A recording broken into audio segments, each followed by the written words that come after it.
Ladies and gentlemen, in this corner, Eddie Gagnon! And in the opposite corner, Kristen Gagnon! This is What's Special About Special. I wanted to say that. Well, hello there. My name's Eddie Gagnon. Eddie, I don't want to be here all night. Welcome and thank you for joining us. My name's Eddie Gagnon. That was perfect. Kristen. Your voice.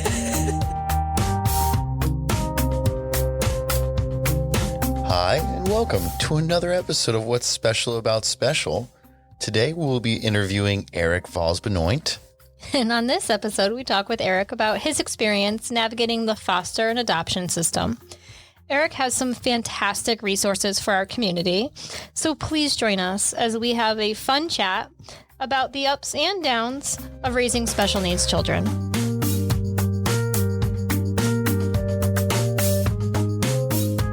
All right, so we'd like to welcome to the show Eric Voltz-Benoit. Thank you very much for joining us today. Thank you for having me. I really appreciate the opportunity. Yeah, we're super pumped. Eric is a parent of how many children, Eric? Currently 5, but we're working on a couple more. A couple. Just working on a couple more. That's just... Yeah, we talked to our social worker today about a potential placement, so we'll see. I mean, we've been foster parents for about 10 years now. That's exciting. I kind of call us a foster failure because we tend to adopt the kids that come to live with us. I like that way of putting it. Yeah, it kind of limits our ability to take more foster kids because we just keep them all. Yeah. It's like more of like a instant foster success, right? Yeah. It's like, you know, there you go. It doesn't even, it ends right there. That doesn't sound like a failure at all. Nah, to us it isn't. These guys, the kids are fantastic. That's awesome.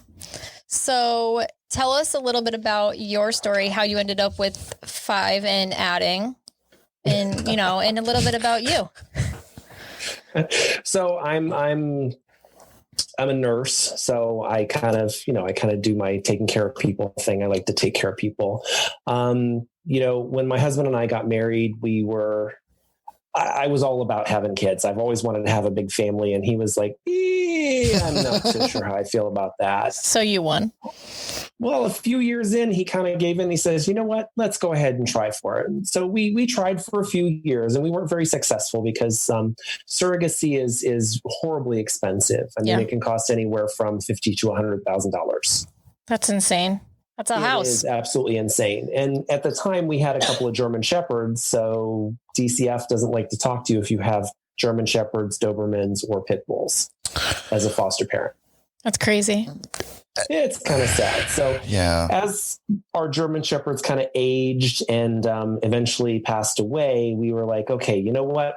I'm not going to get any more dogs right now. We're going to call DCF and see about what we can do. So we called them up and, we took our classes and we did everything we were supposed to. And, you know what? I'm going to have to back up here because I got 2 of my kids before we hooked up with DCF. Okay. I forgot. We got a couple of those free range kids that you can pick up, down the road. Yeah, so, the free range kids. No. See, I'm trying to jump ahead and not spend the whole hour talking about myself. Don't worry. How does that work? How do you pick up kids before DCF, before all that? So we had hooked up with one of those Catholic, one of those religious adoption agencies. Okay. And we'd worked with them for probably 3 years. We didn't have a whole lot of success.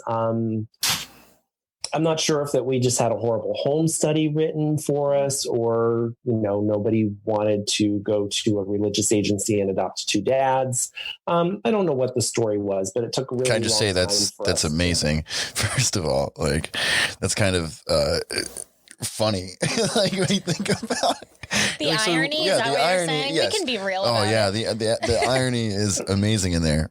Well, absolutely, but because they were operating in Massachusetts, they're legally not allowed to discriminate against any family. Well, yeah, and I mean, there's probably a lot of same-sex families looking to adopt. You can't be in Massachusetts and at least in Massachusetts. And you can't be in Massachusetts and be in that industry, for lack of a better word, and be discriminating against anybody. You're not going to help place families. That's for sure. Yeah.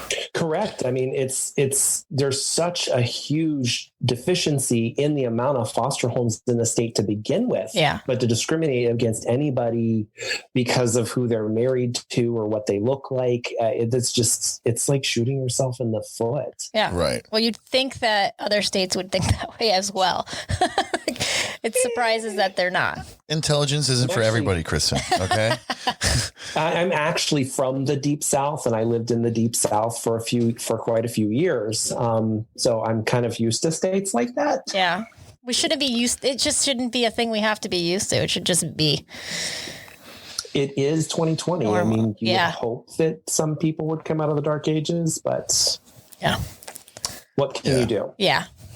So we were getting really frustrated with this agency that we were working with. The social workers were fantastic. They were really supportive, but we weren't getting any hits. And a girl that Dennis went to high school with had a baby who had some medical complications and wasn't expected to survive.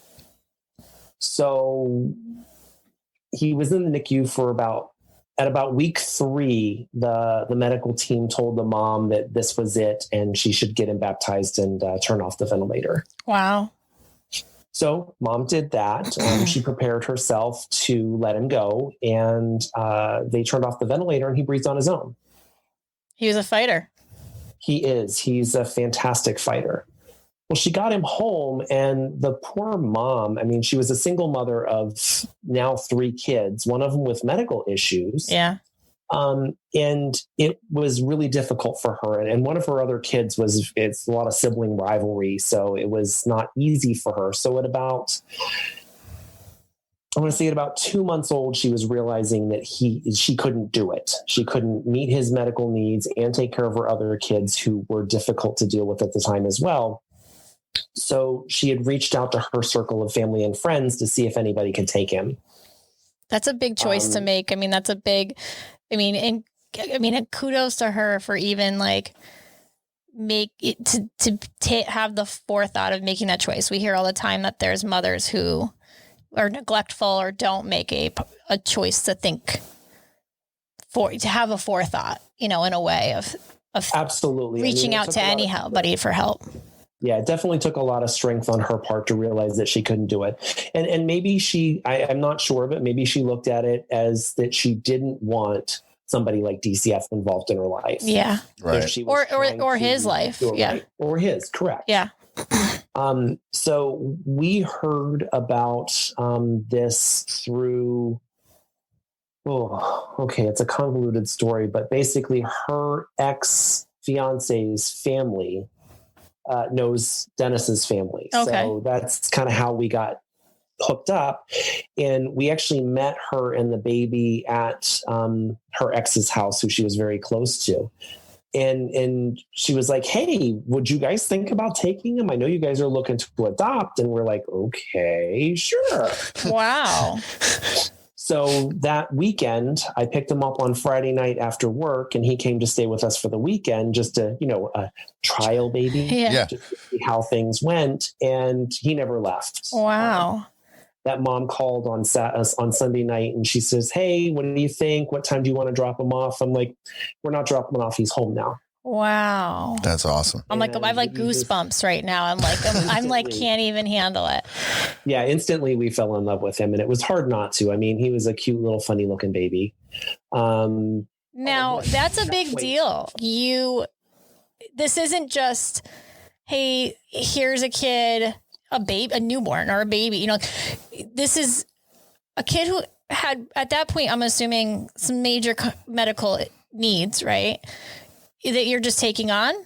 Yeah, he had seizures. He had some breathing difficulties at first. But when he came to stay with us, he was relatively stable. Okay. I mean, he was feeding good, which he had been on a tube feed in the hospital. So things were going pretty good. Then we ran into some issues with the state of Massachusetts. Apparently, private adoption is not legal here. Oh, okay. So at that point now you're just hanging out with someone else's kid. Correct. And we were trying to figure out how to go about this. We contacted an adoption agency and they said, oh, yeah, we can do it for, we generally do this for $20,000, but because he's special needs, we'll give you a discount. We'll do it for 15. We'll give you a deal. Yeah, we'll give you a deal. Hey, the plus side of special needs kids, you get a deal. Yes. What a deal. That is something. Very nicely told them where to stick their deal. Yeah, for sure. Yeah. So then we pursued it through the legal system. And actually what happened was we went to juvenile court and we obtained a guardianship of the baby. Okay. Of Zach. I think he was about just over 3 months old when we got the temporary guardianship. And then when we went back for the permanency hearing, the biological mom actually went with us and stood up with us and said, you know what, Judge, you're going to be an idiot if you don't let these two guys take care of my son. Oh, that's awesome. So the judge approved the guardianship and we have been his legal guardians ever since. That's insane. That's like the best story. Yeah. And he'll be 13 this year. Wow. Jeez. Yeah. 13 in December. I can't believe it. That's awesome. Crazy. Yeah. So that's how he came to us. And then not long after that, we severed ties with the religious adoption agency. Mm-hmm. And a friend of ours had started his own adoption agency with some grant funding and was working with all of the DCFs across the country. Okay. Oh, wow. So it was really kind of cool. And we had, it's a weird thing. It's a website called Adopt Us Kids. And it's a creepy like catalog of kids pictures with a little snippet about them. That's Eddie's favorite. He loves going on the site. What is the one? Like the Massachusetts one. Oh, the mayor. Yeah, mayor. And he just checking out. He's always like, hey, we could foster. Yeah. Look at these cute kids. I'm like, stop now. Listen, okay. We've already had a child with a disability. Like it would be number 3. And then even after 3, no. Eric, you can vouch for this. After 3, it's like nothing, right? It's after 3 kids, you can have like 20. It's 3, 20, doesn't matter, right? Yeah, they start to play with each other and occupy each other, so they don't need you as much. Right. Sometimes. Okay, well. And I know, like, right? We want to be young and stuff, and I feel like I want to like the adopt like the older kids. Like, I just want to like instant kids. Be like, let's jump on the trampoline. We'll have a Nerf war. Then we're gonna go play some Legos, and then we're gonna end it off with some Call of Duty. Okay. Okay. Right, well, we're so close to the end of the line where we can like go out to dinner and have like a life again. I'm good for now. But think of the happiness. Yeah. Our house is very tiny. Yeah, you'll have to work on that part. Yeah. Right now, I'm comfy. It's not very tiny. I can make it work. Okay, well. I have this cabin that can fit more people than this house. Yeah. So. Anyways, okay. So not long after that, we hooked up with my friend's agency and we saw this kid that we had applied for previously who we knew had some special needs. And we had been declined. Okay. So we saw he was back on the site again. So we called our social worker and said, hey, we're interested in this kid. And it was really funny because this kid's foster parents were retiring. So he needed to be moved fast. So everything moved really, really, really quickly. And this little boy was in Oregon. That's far. So, yes, exactly. Across the country. It's very beautiful. I love it out there. The country. Okay. It's a state. Oh, the state. I thought you were kidding. Geography is not my strong point. I thought you were joking. Store, right? Oh. That was amazing. Yeah, and I almost said geometry. Okay, you're done talking. Sorry. Yeah. How old was how old was he at this point?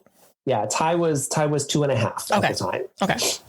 So it was funny. We get a call from our social worker saying, "Hey, they want to select you for this kid, but we have to close our agency because we ran out of funding."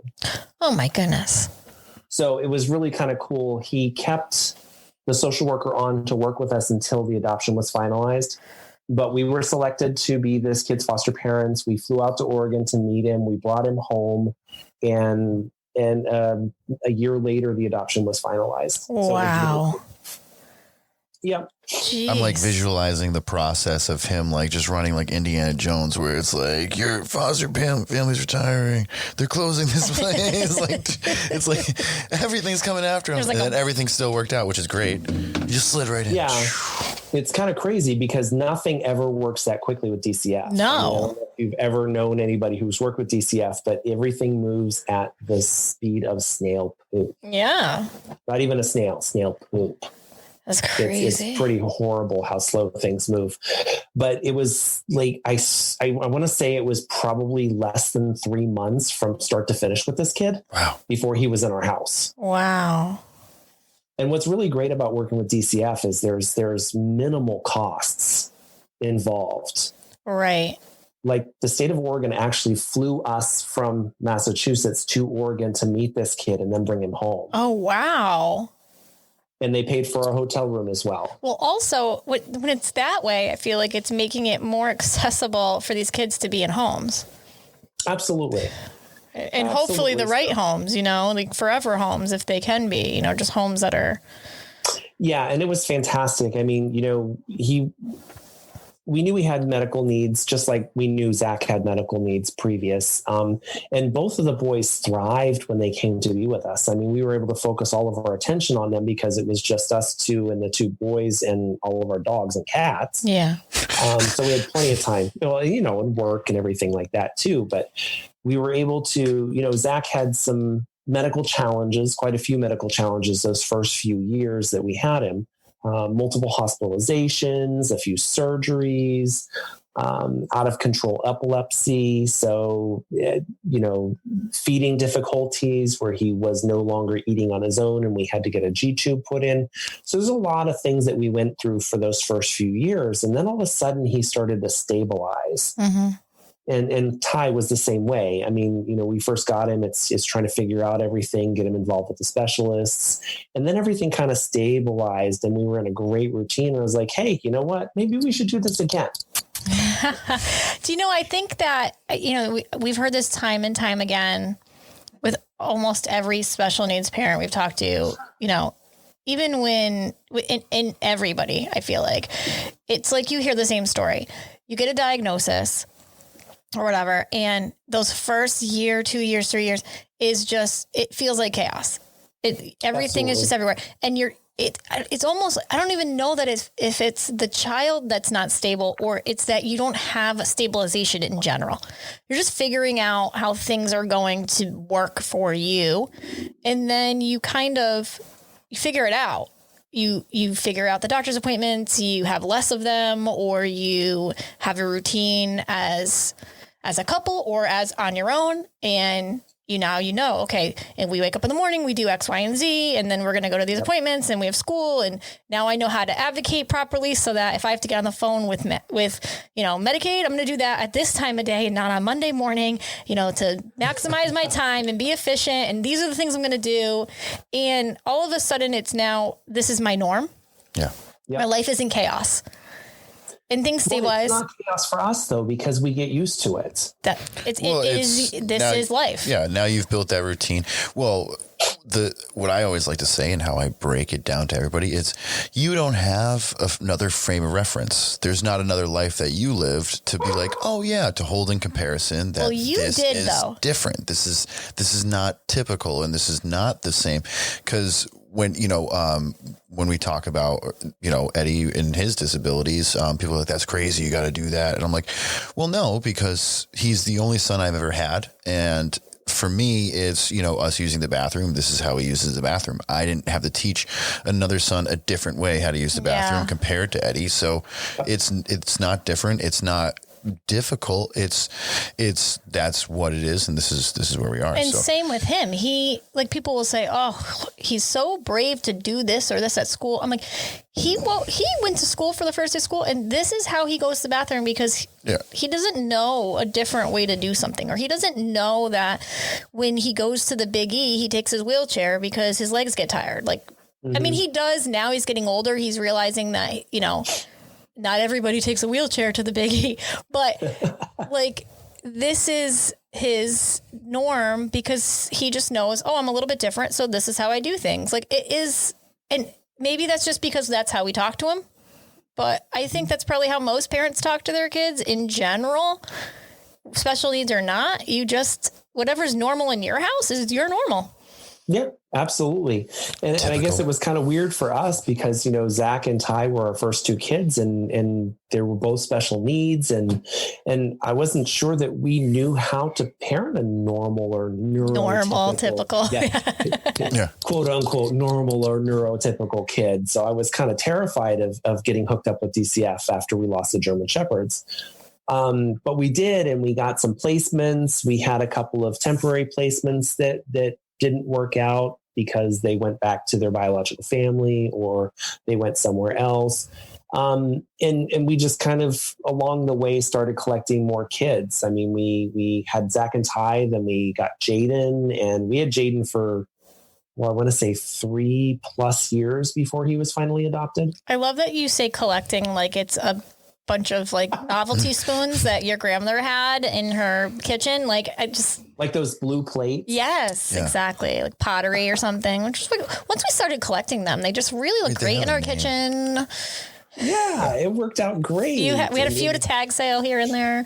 Yeah, Jaden came to us when he was 2, had a lot of behavioral issues, which is something I wasn't used to because neither one of my previous kids knew how to talk. Right. So now I have this 2-year-old chatterbox who never, ever, ever stops talking. Oh, I have a 34-year-old one. I thought we were going to talk about our son. No, you. No. I talk about mine the same way. I'm like, yeah, this is my oldest child. Yeah. Yeah. So what is it like every 2 to 3 years were you guys kind of like, oh, things are stabilizing. Let's look into this again. Let's grab another. Yeah. I mean, Mandy and Ryan were a sibling group. They came together. So probably about a year and a half to 2 years after Jaden came, we had a couple of other temporary placements. And that's when Mandy and Ryan came to us and they kind of completed us. The 3 of them, we adopted them actually all in the same year within a few months. Wow. That's awesome. Which was kind of neat and scary and cool at the same time. Yeah. And then we kind of decided, after number 5 was adopted, we were done adopting, but we were interested in still doing a little foster here and there. We like to do what's called weekend respite. Okay. And weekend respite is when a kid comes into foster care on a Friday afternoon and they have nowhere to put them. Got it. So instead of being like in a group home or... Yep. They'll just come stay with us for the weekend and they go back to DCF office on Monday. So it is the week. Okay. Because so they just come to stay with us for the weekend instead of hanging out in the DCF office with a social worker. Oh, they have to stay in that office all day long. That seems terrible. I've heard stories about that. Because there's so few foster parents and there's so few people willing to take kids who may or may not have special needs or behavioral problems into their homes. Sometimes kids are stuck going to group homes. Some kids end up in the hospital until they can find a foster placement. So it's kind of scary. So we decided to do that. And we got a little girl at 3 months old who was quote unquote neurotypical. And it was kind of cool. That's when I saw you out at the store. Yeah. We had her for almost 3 years before she went back to her biological family. Oh, wow. But it was kind of neat because that was the first time I had ever been able to go through all the normal developmental milestones. And you started with a baby. So it's like you had I know. And then it was kind of cool because I realized that, hey, I really can raise a child. Yes. Like a real, like this. Well, you did raise children. Yeah, but from the start. For me, because I was never sure that I could actually do it right. Well, you did. I know what you mean. Yeah. Parent angst. Yeah. And from seed, from the beginning, you're raising them from the beginning and watching them. I know what that feels like. I think with Annabella, it was so crazy to see her develop into remember that, like, when they become something, you're like, oh, that's not something I taught her. That's her. Or, you know, and then say, even with Eddie, like, there was a lot of things that he developed later. So I was constantly trying to figure out, like, is this because this is who he is, or is this because of a developmental thing, or did Bella develop faster? And we were and I remember, like, in early intervention, they were constantly telling me, like, just stop. It just doesn't matter. Just hang out with you have to learn early is not to compare your children to other people's kids, because they all develop at different times. Yeah. And they're in your house. So they're also just a little bit of a product of you. So you can't keep comparing them to, like, other people's kids or even your own other kid, because it just doesn't matter. And of course I'm type A, so I compare everything to everything. And yeah. For me, I was just there to, like, enjoy the ride. That's, like, what I miss. I miss, like, for me, like, as a guy and stuff, I feel like I always get, like, looked at weird and stuff, but, like, I love babies, like, and that's, like, we see babies and Kristen looks at me immediately. She's like, no, because that's, like, I'm like, oh my gosh, like, and that's what I miss so much. Having the kids, like, getting it cuddles whenever you want, but also you have, like, this little puppet that you can, you know, like, we were just talking about, like, Bella, like, when she was a baby, like, doing that little thing under their throat where they're like, and they all start just laughing, and then you start laughing, and then she'll look at you, and then just expect you to start doing it. And so it was like, and the fart noises on the stomach that makes them laugh. Oh my gosh. Hysterically. Those raspberries. Yeah, like, I can't tell you the last time they were like, can you do that? Like, that's 4 years old. That's it. Other than that, you're done. Kids still think it's funny to do it. Oh, no. Our kids are so lucky. Over us. Yeah. Because I'm, like, so, like, starved for affection, like, with them. I'm like, guys, come give me daddy a group hug. And everybody's like, get out of here, dad.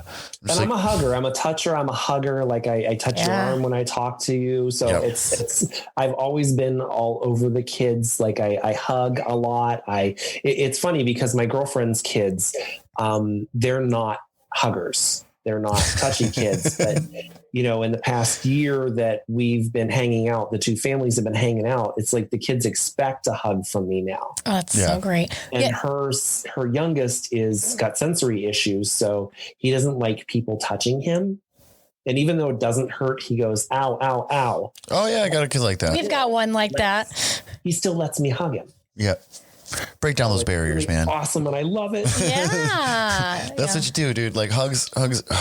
Eddie's very everything. Physical, like, very sensory, like, that way. And I'm the opposite.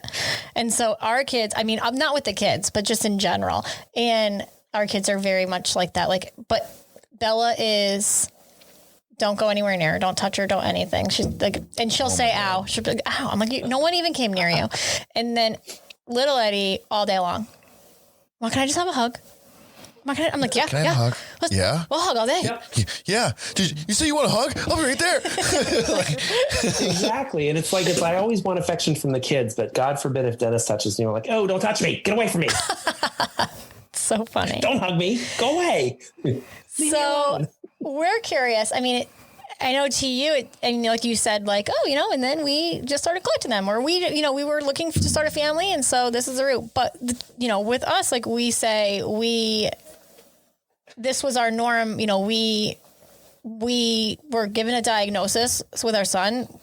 You know, that was our diagnosis. So we had to make this our norm, right? Mm-hmm. For you made a conscious effort. Someone came to you and said, hey, you know, we have this. With Zach, I mean, we didn't know what his medical needs were. Okay. At that point, he was 3 months old. Right. We knew he had seizures at birth. We knew that he had been intubated at birth, but we didn't know what the future was going to hold. And basically, the doctor said, you're not going to know what he's going to be like until he starts missing milestones. Got it. Right. So you didn't know what medical future you were walking into. Necessarily. Not with Zach, no. And it's funny because Dennis was pretty kind of actually gung-ho about taking Zach. And not because I didn't want Zach, but because I'm a realist and I'm a nurse and I know what kind of things could happen. I kind of tried to talk him out of it a little bit just to make sure he was 100% on board. Yes. I get that. Yeah. And he passed the test. I think we're similar. Like our personalities, like when we got Eddie's diagnosis, we say this a lot. Like Big Eddie was very like, bring it on. Yeah, bring it on. We got this. This is nothing. We can handle anything. And I remember I was very like, I'm just a realist. So I look at all of the like worst case scenario first. Absolutely. And then I say, can I handle worst case? And I remember saying to the doctor, like, what's worst case? And they were like, well, you don't know if you're in worst. And I was like, I need to hear worst case scenario so that we can decide if we can handle worst case. And then if we can, okay. But I need to put myself in all of the situations before I can truly wrap my head around everything. Well, and let you're me braver be than I am. Yeah. I never asked for worst case because I'm a nurse. I knew what worst case was. Yeah. Well, I mean, I think otherwise I would have just been going down this like, rabbit hole and anxiety ridden. Yeah. Well, I want to be clear, like, I was like, bring it on, but that was after, I fully supported you to choose, make your choice. You do what you felt was right. Like, I respect you, as a woman. And that's not my body and my choice. So I just want you to know I stand behind you. Wouldn't have mattered. 100%. You wouldn't have had a choice. I support your choice. So moving on. With me, it was like, I was the same way. I listened to what was going on. I listened to what I needed to do. And I was okay, what's the next step? Okay, yeah, he's not feeding properly. I've been telling you this. Yeah. I've been telling these doctors he's not feeding right. I'm having to practically force feed him. He won't take the bottle. Well, he's not losing weight. Well, yeah, because I'm making him eat. Yeah. But it's let's make the next steps. And then once everything was accomplished, that's when I broke down and had my little meltdowns and my little crying fits. Which you have to have. Yeah, absolutely. You have to let that emotion out, but it's like I try to be the strong one until everything's done. Like every hospitalization, it's you go through and you deal with the intubations and the seizures and the infections, and you deal with all of that, and you finally, you win your little battles, and he gets taken off the ventilator and graduates down to high flow oxygen, and then he graduates from high flow oxygen down to a regular nasal cannula. And then you're excited and you finally get to go home. And on the way home from the hospital is when you break down and you call mommy, and mommy is like, I know. And you just kind of freak out and do your thing. And then you move on with your life. Yeah. And that's kind of how and then life gets normal again. And then, well, it's not just normal. You get your new normal. Yes. Yeah. Because it's not always normal again. You have, I remember one time Zach went in for RSV, and I freaking hate RSV because he had it 4 or 5 times. Yeah. The nebulizer and all that fun stuff for months. Yep. So one time he went in for RSV, and he ended up having to go home on oxygen, which was a little rough. I mean, this is a new normal for us, and we worked really hard, and we did a lot of pulmonary exercises for him and got him back on track and got him off the oxygen. It was fantastic. It was really great. We got him off the oxygen. And then the following fall, he had RSV again. Oh. And this time we were able to get him off the oxygen. So he's been on oxygen since he's about 2 years old. Oh, wow. Yeah. Yep. So that's your new normal. So that's my new normal. Yeah. With all the respiratory treatments, the seizures got really bad for a while, and we dealt with the seizures. And now the seizures are a lot better. But then my second oldest, Ty, who has developmental delays and autism, and he has a feeding tube. And this kid, who had not had a seizure since he was a baby, all of a sudden 2 years ago started having seizures again. Real quick, I wanted to get this little zinger in here. Back when we were talking about, you were like, oh, Oregon flew us out there. And I was like, of course they're going to fly you out there. And I hear nobody makes it out through the trail. Sorry. That's all I wanted to get out there. Gonna use that later? I'm totally plugging that. I'm going to edit that in. It'll be great. So let's see. Let's get back to our questions because I forgot. Classic me. Okay. We're just BS. I know. I'll do that and then I forget. Eddie is dying to ask you because I think he's really interested in this with everybody that we talk to, but specifically you guys. Yep. But the connection of anyone that does good, we feel that foster care, adoption is doing good. I mean, you're making a difference in these children's lives. You you started a family and you're having a family, but you choose to have 5 children and you're making a difference in 5 children's lives. What was your childhood like? What do you think that there's a correlation between, your childhood and choices you're making to make these children's lives better? I'm not sure. I mean, I was the oldest of 3 at home growing up. And I don't know. I think I was kind of really disconnected from my family growing up because I just felt different. Mm-hmm. And I didn't mature well. Like physically, I matured early. Okay. I think I was around 11 when I was in full bloom puberty. You got your breasts early. You got your. Yep. Yeah, hair in places that's appalling. Yeah, it was kind of creepy. But mentally, I didn't mature until I was much older. Like I was 16 or 17 before I started to mentally mature. My parents were hard workers. My dad was in the military. He had a part-time job. My mom always worked full-time. So it was mostly just the kids that were home. We were latchkey kids. Yeah. From the 80s and 90s. So we were always, we were mostly home alone. Yep. Lived on military bases. So of course it was a lot safer for us. We lived overseas. So, I mean, I lived in Germany for 11 years with my family and then another 3 years on my own when I was in the military. So my upbringing was a little bit different from, yours or most other people who are born here in the States. Yeah. I mean, I have friends right now who've never been out of New England. Yeah. And I grew up 4 hours from Paris. Yeah. Getting to travel and see different things. It was the coolest thing ever. I always knew from a young age that I wanted to have kids. Mm-hmm. When I was a kid, I didn't know what gay was. I knew it was a bad word. I didn't know that it meant that I wanted Timmy to kiss me instead of Susie to kiss me. So I didn't, that's where my lack of maturity as a teenager kind of shot me a little bit, because I didn't realize that the way I was feeling wasn't normal. Yeah. Until I was a little bit older. And then I had some really weird experiences that kind of turned me off from the whole thing anyways. Eddie wanted Susie and Julie people. And Tina and everybody else to kiss him. And I wasn't like that. I wasn't like a horn dog teenager. It wasn't your typical red-blooded American horn dog teenager that just wanted to nail everything that wouldn't run. Right, right. And that wasn't me. I had no interest in sex. Now, were you like a paternal figure with your siblings? Like as the oldest child, were you like a typical older child just taking care of the siblings? Oh yeah. My middle brother he's a year and a half younger than I am. And I constantly bossed him around and told him what to do. He hated it. Yeah. We used to get in fist fights all the time. It was funny. Yes. You have that typical kind of personality, I think, where I always think that, but then I don't feel like I have that personality. But I only have one sibling, but I think someone who has more than one sibling and they're the oldest, I think has kind of that personality. Well, my youngest brother, like he's 8 years younger than I am. Oh, so a lot younger. So when I was... So you were in a caretaker role in a little bit of a way. I was, yeah. I mean, I was helping to take care of my baby brother. Let's see, my mom had him when I was 7. Oh, kind of like you.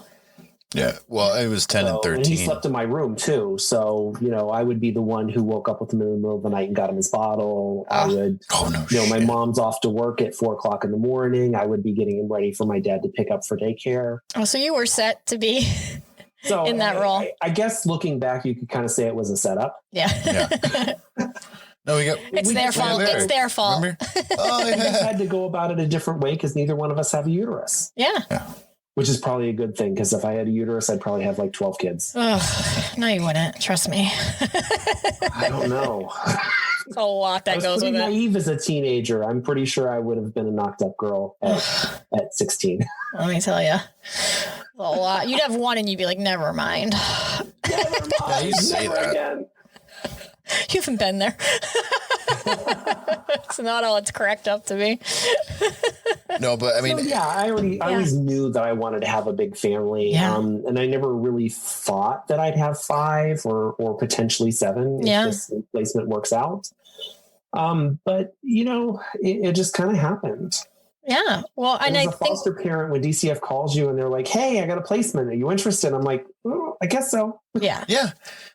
Sure. Why not? We'll make that work. Now, do you think like you'll just know when you're kind of completed as a family and you guys are ready? Yeah, well, so DCF has rules. Oh, okay. Well, that makes sense. They should probably. Exactly. You're not supposed to have more than 6. Okay. But because these 2 boys that we're looking at right now, because they're a sibling group and they're a little older than normal adopted kids, they're going to give us, potentially we're going to get a waiver to allow us to take a 7th. Got it. And do you typically only do foster to adoption? Do you we're shutting business down. All right. That's it. Exactly. Uterus is closed. That uterus. The DCF uterus is closed. We originally went into this as foster to adopt. Okay. But we had many foster placements that we knew were only temporary. Okay. It's, when we're looking for the right fit, sometimes we'll take kids that are just temporary placements. But that's kind of how Jaden ended up with us. He was an emergency placement. Social worker said, "Hey, I got a kid that needs a place to go starting tomorrow." Because his foster family, they need him gone. Yeah. So that's how Jaden ended up here, and he's still here. Wow. He'll be 10 this year. I love it. I think it's kind of crazy. I love it for them. Yeah. I love it for them. I think it's great. Well, because that's, I was really excited about this. I can see how excited you are on your face. You're so excited. Well, no, because that's something that I absolutely admire, and it was, I remember we were over at it was like the taste of something. We were at the fundraiser for Chris, and we ran into them. Okay, yeah, and so we had ran. Yep. So we had ran into you, and there you are with all your kids, and I'm just like by yourself, and I'm just like I can't. No, Dennis was there. Yes, we also saw you at the 2 adults to 5 children. That's still insane. Because in my philosophy, the adults should outnumber the kids. And I can't. So you guys have a system. Just Dennis and I. Yeah, his mom lives with us too. Okay, so you have a little bit extra support. So she does help. Yeah. So, I mean, I'm not that big of a saint because my mother-in-law lives with us. No, you're still pretty big. She's fantastic. And I don't know if we'd be able to do it without her. Yeah. So you're in the Starbucks world, you're like a grande sized saint. Well, that's what I mean. Even regardless, there was still the initiative to move forward with this role, to take these children, to you guys have put yourself in this situation where you have this, large family. I know, he's going to continuously act like this was just happenstance, and be modest. But I really, truly believe that you don't even realize. When you're just I admire it. I absolutely, between what you and Dennis do, I just admire that. I admire just, the person you are, because that's huge. It's a big part of what the world around us is missing. And it's so nice. And as a team, doing it as a team, the team you're doing. I love when I get to see the posts and stuff, and then I'm jealous, when you guys are out there, I'm so jealous. I don't have, I'm sure.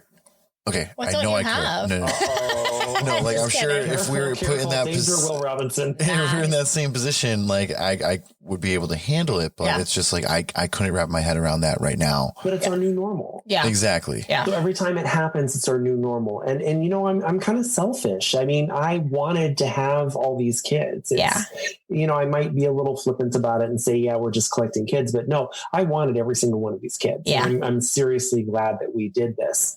And when people ask me what I do, the first thing I said is I'm a dad. Yeah.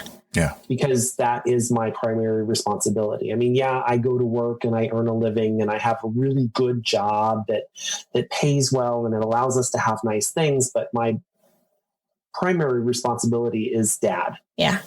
And that's the one thing that's most important to me as being a dad. Poor Dennis. I mean, I feel bad for the guy.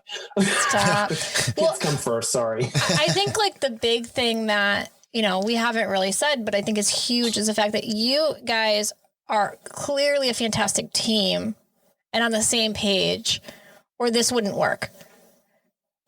Well, I mean, we have our struggles just like everybody else. We fight, we bicker, we screamed at each other this afternoon. So did we. Yeah. I mean, we told each other where to stuff it. Like, he was going to go do something. I said, don't come back.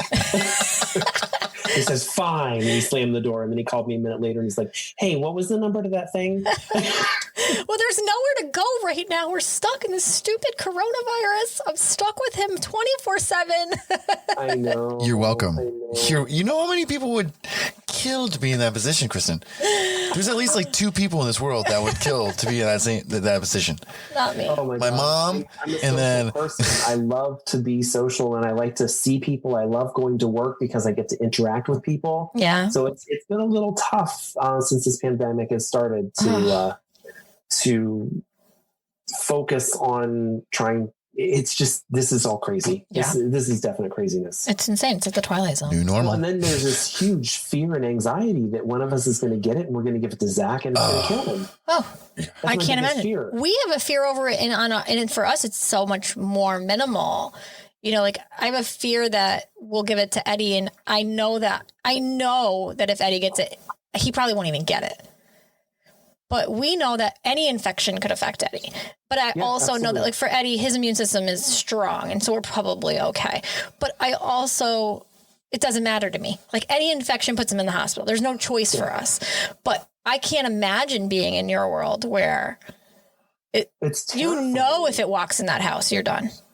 Yeah, I mean, it's terrifying. I mean, Zach's life expectancy is 25 to 30 years. Jeez. That's it. I mean, there's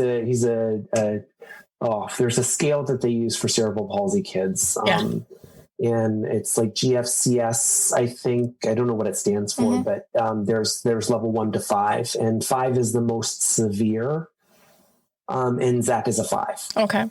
Now, do you ever wonder, like, I see this a lot, like, even with Eddie's diagnosis, the life expectancy keeps changing because so quickly the medical community is changing and what they can do for kids. Absolutely. They're learning things so quickly. Yeah. The thing with Zach is cerebral palsy may be his main diagnosis, but that's not going to kill him. Mm-hmm. What's going to get him eventually is either his epilepsy or his chronic lung disease. Yep.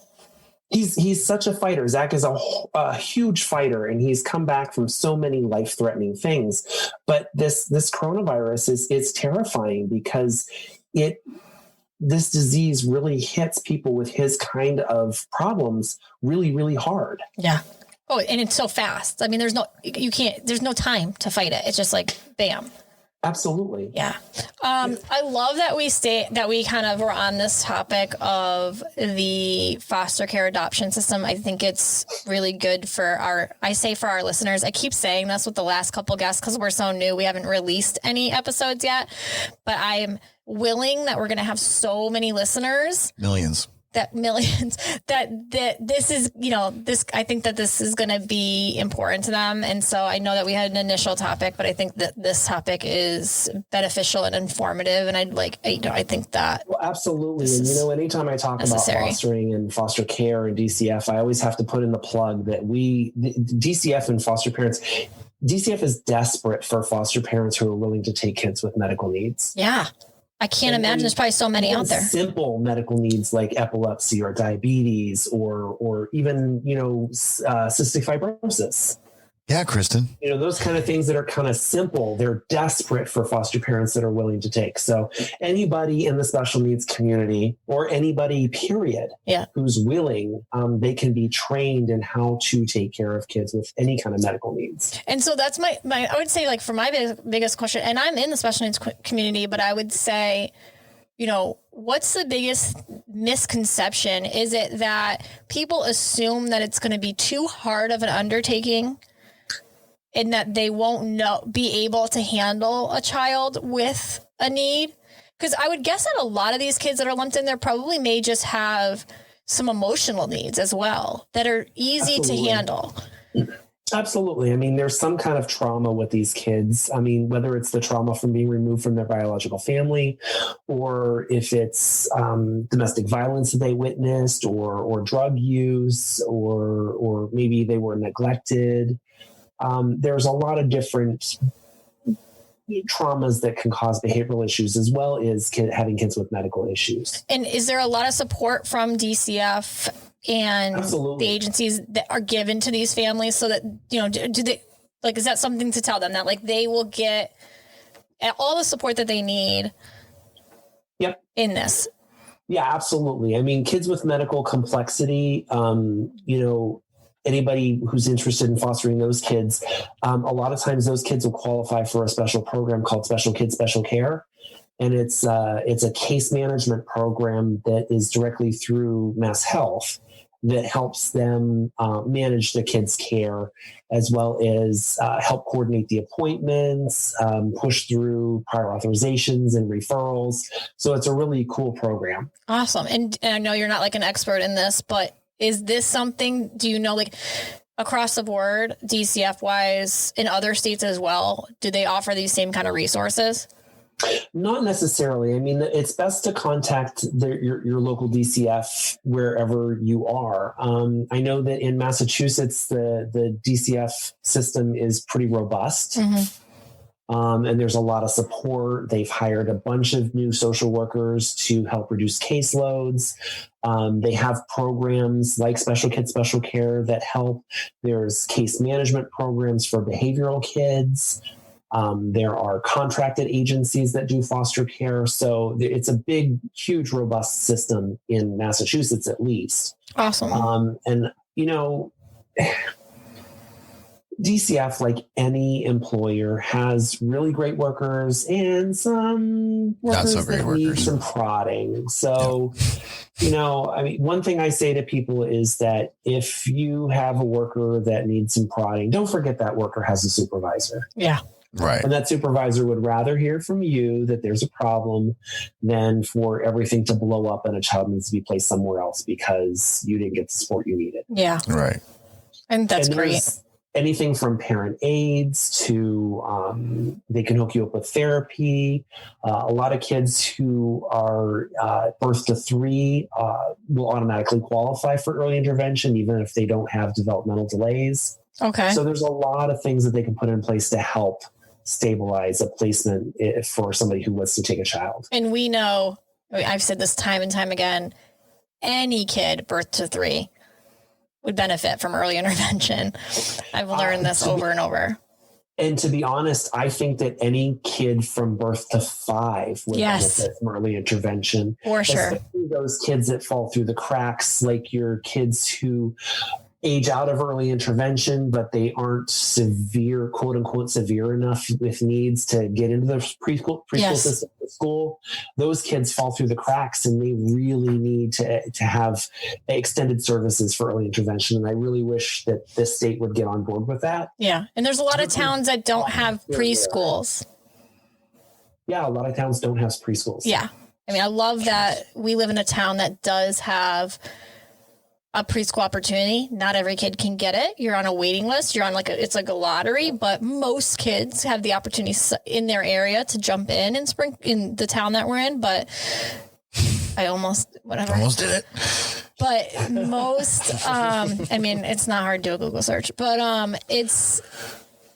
I know that most towns don't have this, free public access to preschool. And it's just crazy to me that isn't accessible because you're going to get me on my soapbox because it's so beneficial. I think that childcare in this country should be free. Yes. Well, let's talk about those situations. I kind of think it all kind of tangles together, and we wouldn't have this opportunity to create, this podcast if we didn't have these issues. We just all these issues together. When we talk about, early intervention, but just childcare altogether, because that plays a huge role for all children, including children with disabilities. I think that, all of that kind of tangles together. So it's a good thing that we're kind of kicking it off and getting this thing rolling, because creating waves is how you get that change, how we get those, the progress that we're looking for Absolutely. I agree. I mean, back in 2008, when Zach came to live with us, there were no support groups in the area. There were no support groups for cerebral palsy, nothing for epilepsy. I couldn't find anybody to talk to other than my child's physicians. I knew no other special needs parents. So I felt like we were traveling this journey all by ourselves. We keep hearing that. What would you say to parents that are in the same situation right now, coming in new or something, how to find that resource, that group, those other parents that feel like they're coming in this alone? They don't know other, parents with the same, like we're learning. I know the same thing. I felt like there's nobody else whose child has this disability. And then I find there's 5 or 6 kids in the same town when I thought this was such a rare thing. Absolutely. What advice would you give those parents that just feel alone at the moment? If I would have known at the time, my first phone call would have been to the Federation for Children with Special Needs. Okay. It's a Massachusetts-based group. They have a lot of fantastic, amazing resources. They have a parent support line. They have an arm called Family Ties, who does trainings like let's get organized and excuse me, and how to organize all your medical stuff. There is family, not just Family Ties, but the Federation. They have so many resources available to them. Yep. And they can help point you in the right direction. If they can't help you, maybe Easter Seals can help you, but they can always tell you where to go to find better resources. So really just reach out and ask. Just say, hey, my child just got this diagnosis of A, B, or C. What do I do now? Yep. And they are fantastic at pointing you in the right direction. If I would have known that when Zach was first diagnosed, it would have been so much easier for us. It was funny for me. So my special needs journey, after Zach was finally stabilized and we were at our new normal and he wasn't having as many hospitalizations, his physician, who was absolutely amazing, Dr. Pixie Plummer, I will love her till the day I die. That's the best name ever. She was fantastic. Unfortunately, she moved back to the Midwest to open a complex care clinic. Pixie Plummer? Yeah, yes. He made that up right now. Yeah. Dr. Pixie Plummer. First of all, that's a cover name for a superhero, because if anybody knows, Clark Kent, one of the other ones, they all have the BBs. Pixie Plummer, that's fantastic. Pixie Plummer. Yeah, that was her Clark Kent name, because she definitely was a superhero. She was a physician. She was a pediatrician who specialized with kids with complex medical needs. That's great. So she was the one who let me know that there were actually family leadership courses that you could take to learn how to be a family leader. So I took there's Mass DPH, Department of Public Health, has a family leadership series that I took that was actually super fantastic. And I learned a ton of stuff. I met a lot of other special needs parents. And it really gave me a better voice to help my kids, because it was a better way to focus my energy. Yeah. Was Dennis okay with you being like, I'm going to be the leader? I'm going to the courses. He's like, all right, fine. He was fine with that, because he's more like a backseat driver. There you go. Yeah. I was, what's ironic is a few years ago, I would have never been able to sit here and talk to you guys like this. Yeah. I was very shy, not a whole lot of self-confidence. And after taking these family leadership classes, you get to find that inner voice inside you. And it helps you bring you out of your shell and give you more confidence. You learn more. You learn more about the law, because they definitely teach a lot about the law, the special needs laws that you help protect your children. There's IEP classes where you get to learn the fundamentals of IEPs and 504s. There's, knowledge is power. Yeah, absolutely.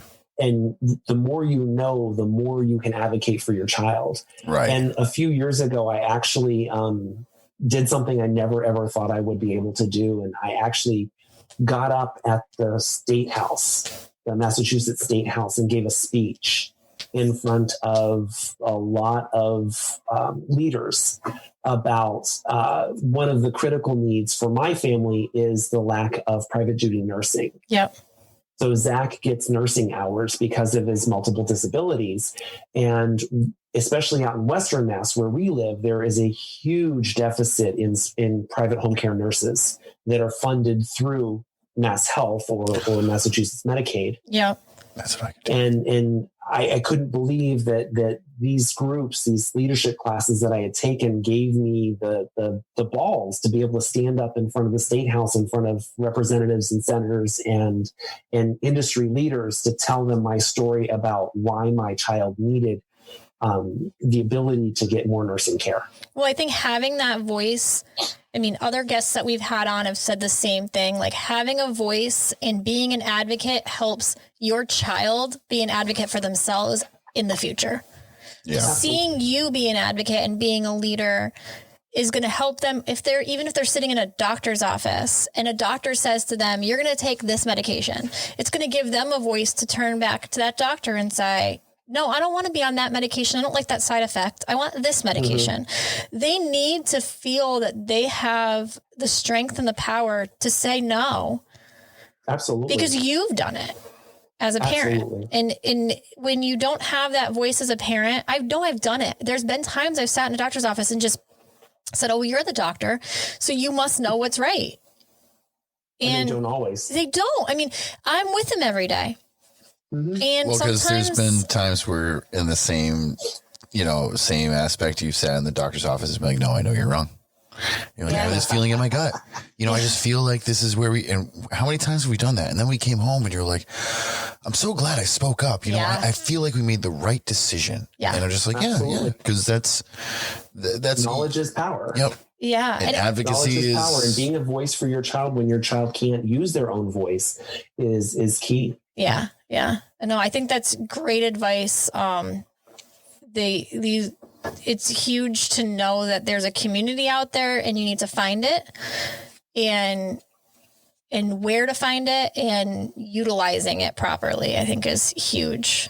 Yeah. And even if your state doesn't have something like the Federation for Children with Special Needs, a call to the Department of Public Health may be able to point you in the right direction. Okay. That's actually huge. I didn't even think to look. That's always something you think of. Like you think of the Department of Public Health as just an agency that oversees something and not necessarily and makes a lot of rules and enforces them. Enforces something and doesn't necessarily have tools to help guide you, but they probably have all of that. So Massachusetts DPH also has a community care line, which is able to get people in touch with resources, and not just special needs resources, but any kind of resource. Oh, that's great. They're actually fantastic. Our Massachusetts DPH also has a small division called, it's the Division of Children and Youth with Special Health Needs. Oh, wow. So it's like specific. Very specific, yes. And I know the director of that division. She's actually a special needs mom. Oh, well, that's always the best. That's how it starts, you know? Yeah, that's how people get involved, right? Well, what we'll do is when we put this up on all of our socials, I'll make sure we link all of the things that we've mentioned, because I think that they're really good resources for anyone listening. Awesome. I don't think we normally have so many, but I think that I know as a parent, I'm always looking for resources, and then I'll listen to something while I'm driving in my car and I'm not necessarily remembering. And I always think, I wish they linked that and I can go back and. Have you guys been to the Federation's conference yet? I have not. We went to Meek. Yeah, Meek was pretty cool, but that's more of an early intervention. Yeah, but they're usually like there as a booth. And I think we've never been to any of those conferences. Every year, it's usually like the end of February, beginning of March, the Federation puts on a conference at the Seaport in Boston. Okay. And it's all about special needs. Oh, we'll have to check it out.